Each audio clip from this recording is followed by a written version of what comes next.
कहानी का नाम पुत्र मोह। मुबारक हो, बेटा हुआ है। नर्स ने अमित की गोद में बच्चे को देते हुए कहा।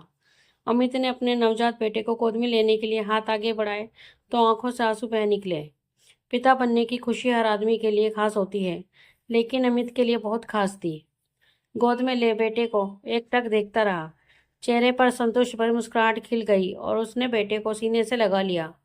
मन ही मन खुद से वादा किया कि मैं सारी दुनिया की खुशी अपने बच्चे को दूंगा, वह भी बिना मांगे। अमित और कोमल की शादी को 8 साल बीत चुके थे, लेकिन वे संतान सुख से वंचित थे। इन 8 सालों में उन दोनों ने न जाने कितने डॉक्टर बदले और कितने ही मंदिरों की चौखटों पर माथे रगड़े। अनगिनत मिन्नतें, हवन याग, जिसने जो उपाय बता दिया वह किया, कोई फायदा ना हुआ। रिश्तेदार तरह तरह की उपाय उपचार बताने के साथ ही कभी सामने तो कभी पीछे ताने मारने से भी नहीं चूकते थे। कोई सहानुभूति की दृष्टि से देखता तो कोई अपने बच्चों को कोमल से दूर रखने की कोशिश करता। अमित और कोमल सब समझने के बाद भी कुछ ना बोलते, बस खून का घूंट पीकर रह जाते। कोमल ने दबी आवाज में बच्चा गोद लेने के लिए कहा तो परिवार में बवाल मच गया। पता नहीं किसका बच्चा होगा, कौन सी बिरादरी का होगा। अगर बच्चा लेना ही है तो रिश्तेदारी में से ही लो। एक दो धन लोलूप रिश्तेदारों ने तो अचानक उनसे मेलजोल बढ़ाना भी शुरू कर दिया। अमित और कोमल सब जान समझते थे, इसलिए उन्होंने रिश्तेदारों का बच्चा गोद लेने से साफ मना कर दिया। इसके बाद जो ताने दबी जबान में दिए जाते थे वे मुंह पर मिलने लगे। बांझ है, हम तो तरस खाकर अपना बच्चा दे रहे थे, लेकिन एटीट्यूड तो देखो जरा। हमें क्या, रखो ऐसे ही बेऔलाद। कोमल अमित के सीने से लग रो लेती, लेकिन किसी को पलट कर जवाब न देती। उस वक्त दोनों ने संतान की उम्मीद छोड़ दी, लेकिन ऊपर वाले ने किसके लिए क्या सोचा होता है ये कोई जानता तो जिंदगी कितनी आसान लगती। इतने बरस के इंतजार के बाद कोमल की प्रेगनेंसी की खबर ने रेगिस्तान से तपते मन को शीतल कर दिया था। पूरे 9 महीने अमित ने कोमल का हाथ से ज्यादा ध्यान रखा। रेगुलर चेकअप, खान पान, मूड स्विंग आदि सबको संभालना अमित एक एक दिन गिन रहा था। वह रिश्तेदारों के मुंह पर ताले लग गए थे। अमित और कोमल की सारी दुनिया अब उनके बच्चे तक सिमट गई थी। जिस बच्चे के लिए उन्होंने सालों तपस्या की थी वह अब उनके सामने था। बड़े चाव से नाम रखा शिवम। अमित ने सारा घर खिलौनों से भर दिया। सोते जागते बस शिवम की ही उसके दिमाग में रहता। जितने समय घर में रहता बेटे को गोद में रखता। इस बात पर अक्सर कोमल से उसकी बहस भी हो जाती है। अमित, शिवम को हर वक्त गोद में रखोगे तो ये चलना कैसे सीखेगा? चलने लगेगा। मैं अभी इसे नीचे नहीं छोड़ूंगा, कहीं चोट लग गई तो। कोमल अमित के इस रवैये से खींच जाती, लेकिन अमित का प्यार करने का यही तरीका था। नतीजा ये हुआ कि शिवम ने चलना देर से शुरू किया और अपने हाथ से खाना तो उसे 9 साल की उम्र में आया। मम्मा, आज मैम ने मुझे डांटा। क्यों? मैंने सायना को धक्का दे दिया था, कहकर वह शरारत से मुस्कुरा दिया। उसकी बात से कोमल को बहुत तेज गुस्सा आया। अमित ने हंसकर बात टाल दी। मैं कल तुम्हारी टीचर से मिलकर आता हूँ। ऐसे कैसे डांट सकती है मेरे क्यूट से बच्चे को?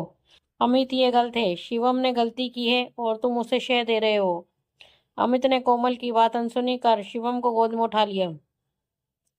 वक्त अपनी रफ्तार से आगे बढ़ रहा था और शिवम भी बड़ा होने लगा।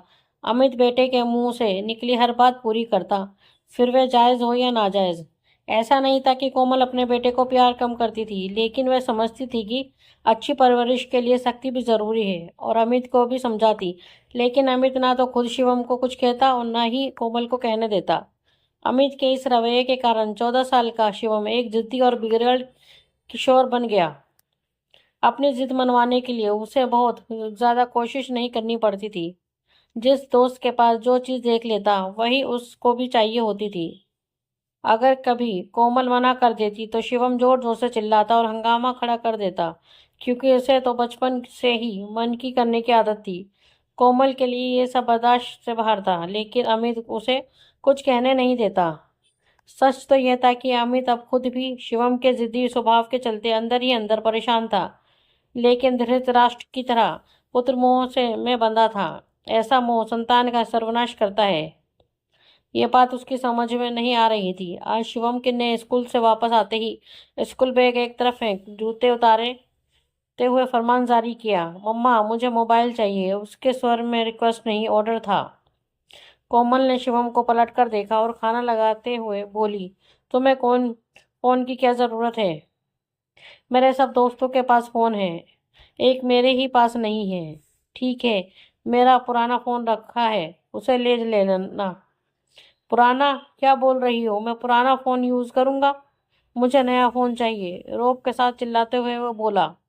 शिवम, रहने दो मम्मा, मैं पापा से बात कर लूंगा। आप तो मुझे प्यार ही नहीं करती। कोमल की बात बीच में ही काट शिवम पैर पटकता हुआ अपने कमरे में चला गया। कोमल ने उससे बहस करना ठीक नहीं समझा। पिछले कुछ समय से खर्चे बढ़ गए थे। नया मकान लिया था और कार की इंस्टॉलमेंट भी जाती थी। ऐसे में किसी और खर्च की गुंजाइश नहीं थी।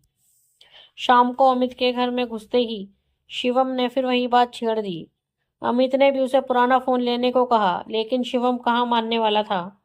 पापा, बता रहा हूँ, नया फोन चाहिए, वह भी आईफोन।